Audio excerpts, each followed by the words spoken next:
all know vegetables are healthy for our tummy. Why don't we be creative with them? We're gonna do vegetable prints. For that we need vegetable cuttings, paints of your choice, and a white paper.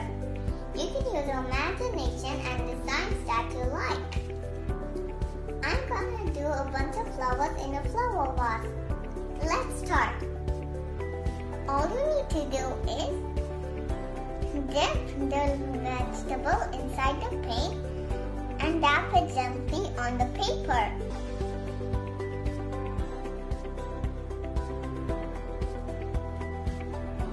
A few vegetable cuttings and a lot of fun. Oh yeah,